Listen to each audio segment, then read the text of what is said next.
Hello and welcome to another episode of Untold Chapters with Austin Macauley Publishers. Today's guest is one of the creative minds behind The Garden Creatures of Fairfax Lane, a beloved children's book that blends storytelling with practical tools for families.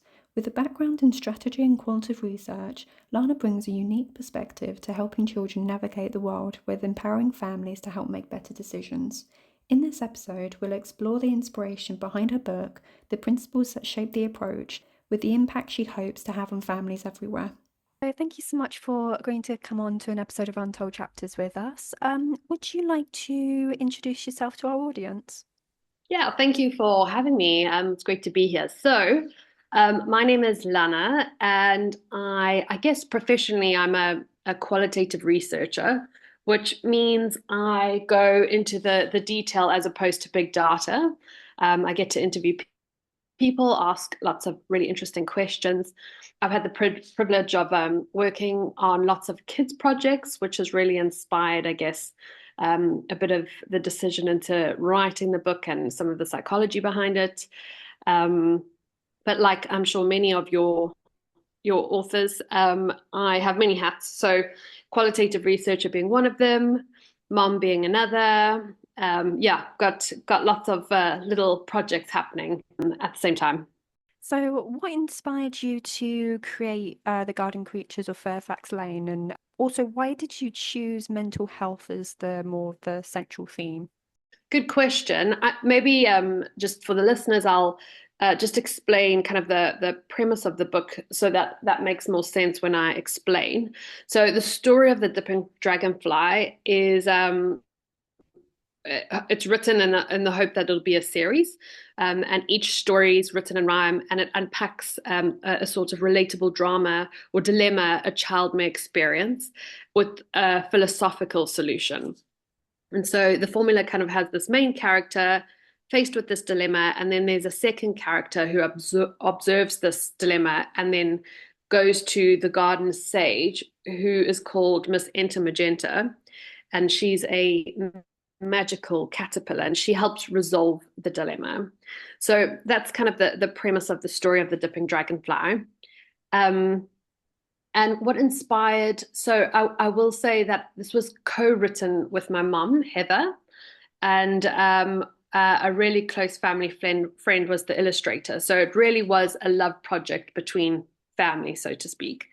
And what inspired us to create it was actually just having the time and the inclination. So during COVID, I began to study creative writing just to add to the skill set. And picture book writing really was something that I fell in love with. My mom always had this idea of this garden scene and Miss Enter Magenta. So she really was the creative muse, and it was just putting kind of structure and words to paper to bring that story alive.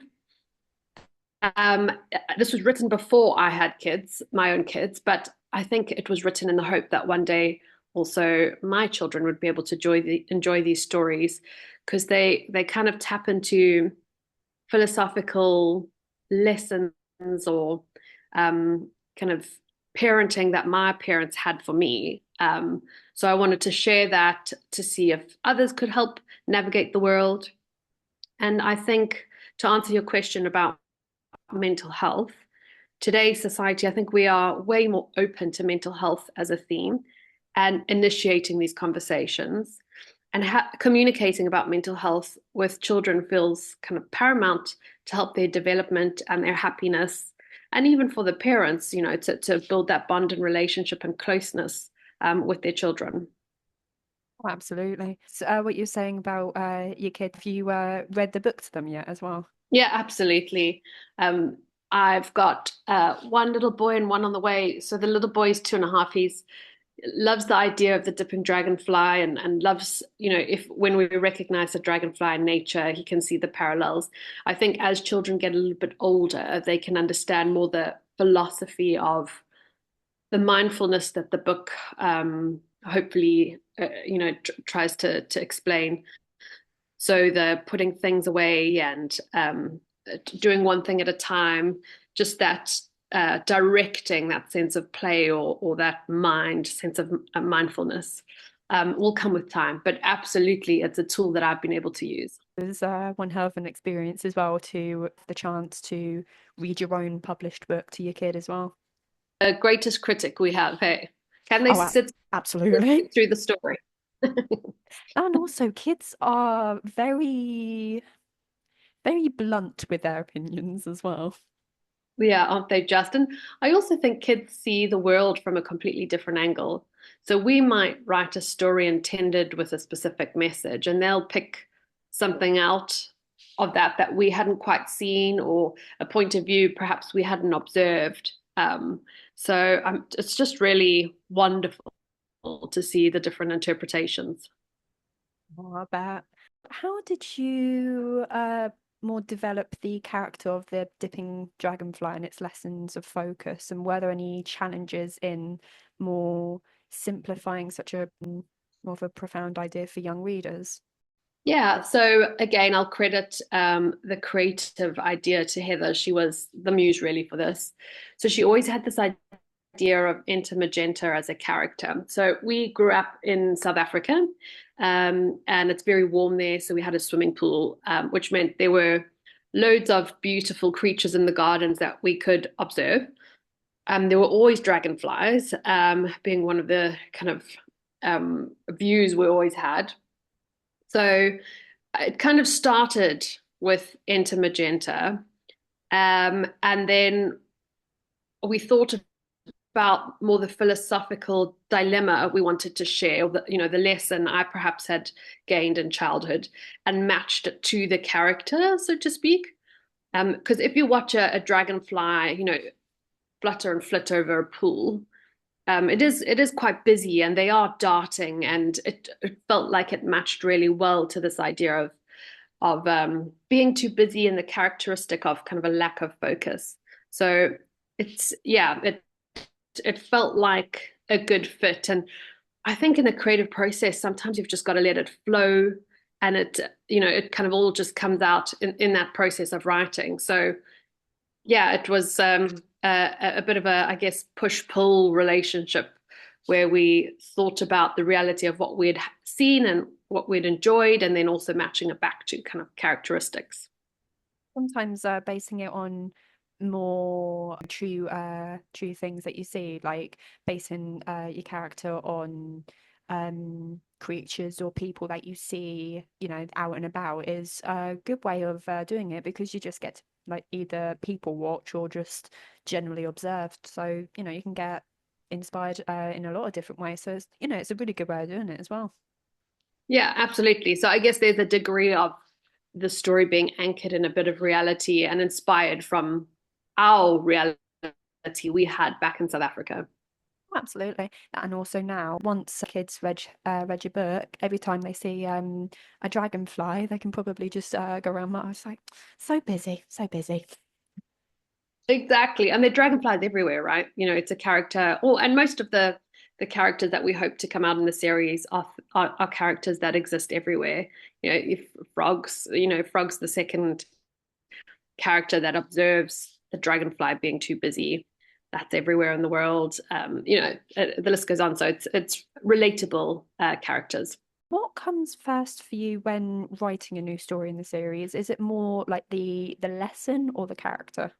Oh yeah, good question. Tricky for me to answer because again, going back to that creative process, I think we've written so far 6 in the series. So the Dipping Dragonfly being the first is for some of them the character felt more paramount, and for others it was more kind of the philosophy or the dilemma we wanted to unpack. So yeah, I think that the dragonfly was more the character pull for this particular story because it's got such strong characteristics, and then we could match that quite nicely to this idea of mindfulness, where the frog's story, where he's not the observer and he's actually the main character, he's a little bit down, has a bit of a negative point of view. He's kind of, to liken it to another book, he's kind of the Eeyore in the story of Winnie the Pooh. We're a little bit more pessimistic, and I think the kind of the characteristic came first before the frog as the character. So for some of them, it was the character, and for some of it was the philosophy of what we wanted to display. And then what we had to do is make sure that as the second character observing, the frog observing the dragonfly, that their nature of how they observed was also true to then the story that they would tell when they're the main character. So it was a bit of a puzzle piece putting it all together that it matched well. And I guess you've just got to give thanks to that creative process again, that it all fell into place and worked out. How do you balance storytelling with more of the educational aspect so it feels engaging rather than didactic? Yeah, well, the book is written in rhyme, so I think this really helps add to kind of a playful pace. It almost automatically makes it feel less didactic, as you say. So rhyming also helps shape the movement of the story and the flow. Most traditional stories are kind of written where you have a hero and this hero goes on an adventure, and there's, the up and then the down, and there's some conclusive element at the end. And I suppose to a degree, we've used this formula in our story, but sometimes it can depend on the reader if they want to hear the conclusion up front and then the rationale of how that happened, or if they want to have the challenge in the beginning and see how it unfolds. And I'm inclined to believe that kids like to be part of solving the challenge. They want to go on the adventure. They like the mystery of it. So I think that's why we chose kind of the order of the story that we have, where there's the proposed dilemma in the beginning, and the characters go to Enter Magenta to see how to solve it, so that the kids reading can participate in that element of mystery and resolve. Good way of doing it as well. Thank you. But how do you hope these stories will impact children as they grow up, and what tools do you want them to take away from the book and the book series?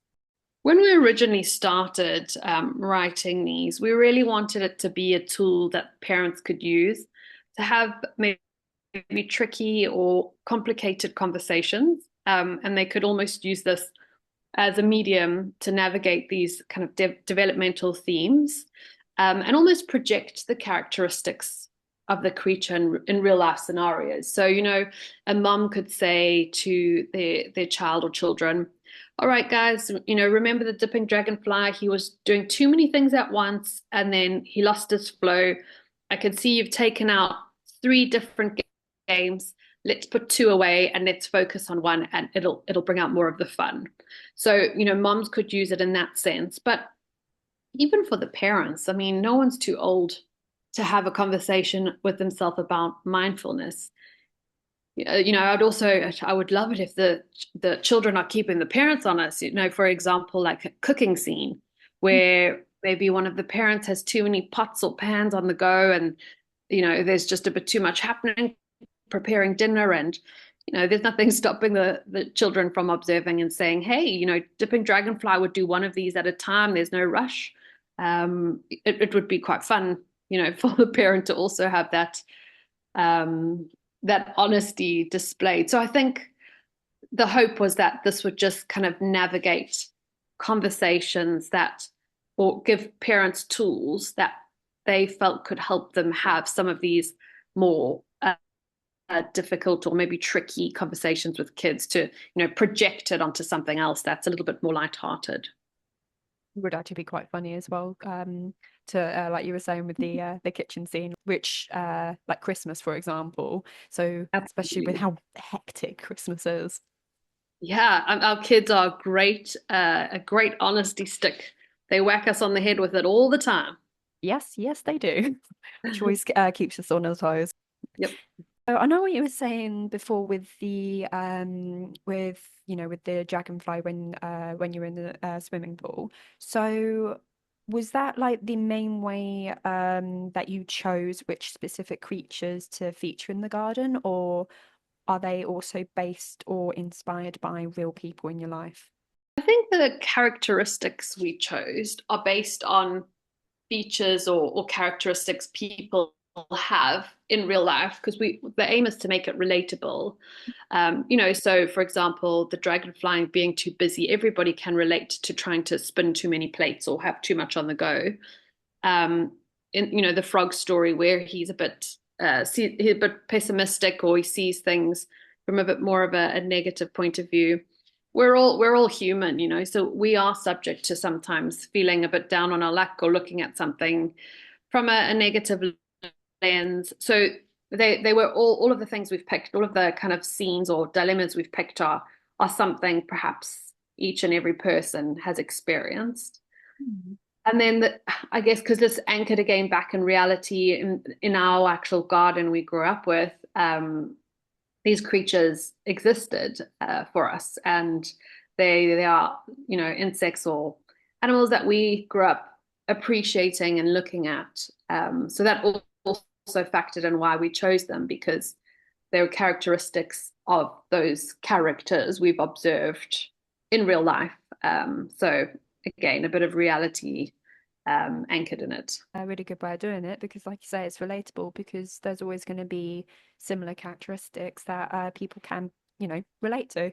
So yeah. Yeah, exactly. We want the dilemmas to be inclusive, as opposed to making somebody feel like they don't experience that, or it's not something that they can relate to. We want people to feel less alone and more seen through these stories, and validating their experiences, that we're humans, we have emotions, we go through similar experiences, and here's a tool to help you with that on your journey, or even just to help others. You're not on your own. Because I know what you were saying before with the fact that your mum was the creative muse. So to add Mhm. on to that, did you have like a specific vision for how you wanted the garden and its creatures to look, or was that more left up to the illustrator, the family friend? Yeah, so Melissa, our illustrator, we had a few pointers on into magenta, but she largely had free reign. She did an incredible job. She is so creative. So her process was uh, starting out with some sketches, and I think she did watercolor, and we really just did some draft designs, thinking about a few of the scenarios based on the story itself. And then she took that to a digital format and worked on it from there. But she really had, like I said, free reign. She developed the Dipping Dragonfly character, the frog. She really, has space and time to play, and also little personalized images in the book. So on page one, where there's the garden scene, there's also a black cat sitting on the chair.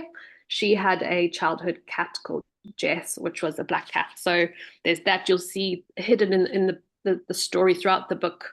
On a couple of the pages, there's always a little mosquito somewhere flying about, which is kind of very true to our childhood in South Africa. So yeah, she really played in terms of bringing it to life, and we completely trusted the direction she wanted to take it.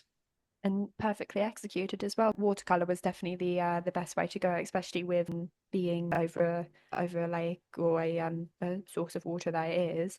It's well, perfect choice to make.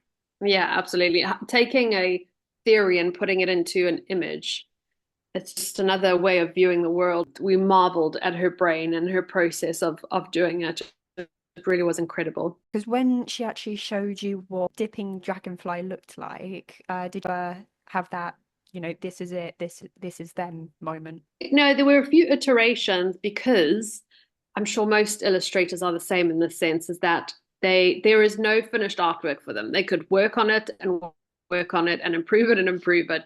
And it's just this living, breathing thing for them. So we loved the first version. Then there was a second version we loved. She kept improving it as the story went and as the pages developed, until we have the character we have now, which we absolutely adore. Oh, that's really, really cute. Do you see any parallels between tending a garden and tending one's mental health? Yeah, absolutely.